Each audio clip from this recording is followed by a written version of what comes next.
Welcome to this week's edition of GeoEarth. I'm Andrea Looney. Today we'll be taking a look into the art and architecture of the Americas, but not just any kind of art and architecture. Today we'll be diving into the amazing world of the Native American tribes. Religion and everyday life are common patterns in Native artwork. However, another common theme is geometry, which is reflected in almost every piece of architecture and art we have uncovered and excavated today. Why is this such a prominent pattern? Our own Haley French takes you into the minds of the ancient artists of the Americas. Thank you for that introduction, Andrea. Today is a beautiful day at the ancient ruins of Machu Picchu, Peru, and I have to tell you, it is just gorgeous here. It doesn't take an archaeologist to see the clear geometric influence in these Incan structures.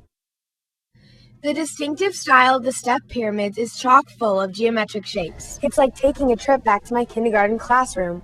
Walking through the ruins, I have already seen multiple trapezoid windows and doors. These doors and windows are said to be in this shape because they can support weight better than just squares or rectangles. This alone is amazing and different, but it is nothing compared to how this ancient society was able to carve each stone so they fit perfectly together. This feat was very challenging with their lack of technology. But the Incas were not the only Southern American tribe to integrate geometry into their art and architecture. The Aztecs built similar step pyramids made specifically for sacrifices.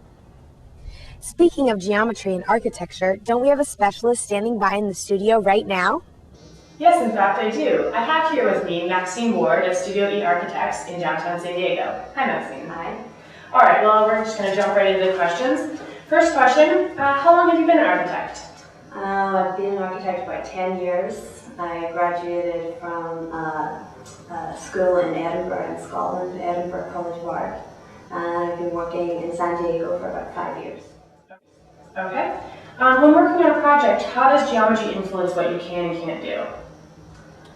I think there's a lot of constraints that are on a project, you know, when you start designing, and one of those is obviously the shape and the form of the building, and those are things that the architect has control over. Like, for example, the program and the function is more, you know, we're told this is what it has to do, this is how it has to perform.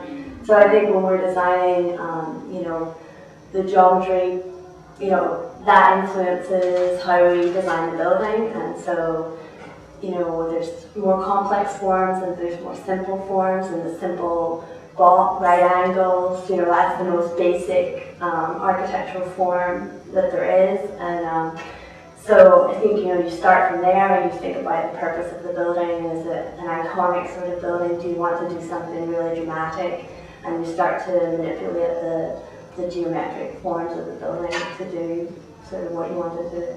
And why do you think geometry is such a prominent pattern in modern architecture?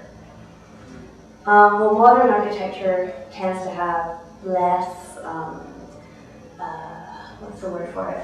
Detailing or less ornamentation, for example. So, you know, a lot of how you can add interest to a building is, you know, how you treat the facade. And so I think geometry comes into play there, and proportion, and the relationship of the amount of openings to closed, and where you choose to change materials, you know, is it creating some kind of pattern? So I guess I see those sort of traits in modern architecture, and then in more classical architecture, you know, it's like I was talking about the whole history of relationship to the human form, to the building, and, you know, you see those in, like, you know, really classical sorts of buildings. So I guess those are the ways I see it, in visible ways in architecture. When one thinks of geometry, many times one pictures a square or a rectangle. However, sharp parallelograms are not the only geometric shapes. Circles and cylinders are also commonly found in art and architecture. For example, the Central American tribe, the Toltecs, were famous for their columns. Many of the columns are still standing in the museums of Mexico City today. But let's bring it closer to home. Eliza Albany traveled around our great United States in search of geometry in Native American tribal art and architecture. Now for the research I spent so much time collecting. The last few weeks I've been traveling the U.S. looking and learning about geometry and art. In the American Southwest, I came across art from such tribes as the Monalagan, the Patagon, the Hohokam, and the Anasazi. The descendants of the Anasazi were called the Zuni. The patterns they used identified them as rain people. The patterns twist and turn and curl around like rain. The spiral pattern used in the southeast was more tightly wound. The Anasazi tribe was around nearly 2,000 years ago in the Four Corners region. They were very skilled potters, and most of their art that is still around is carved and painted pots. The Anasazi patterns were very traditional, and they used spirals abundantly. The spirals are either in a square pattern or a circular one. They were also great potters, but they were better known for their extraordinary weavings.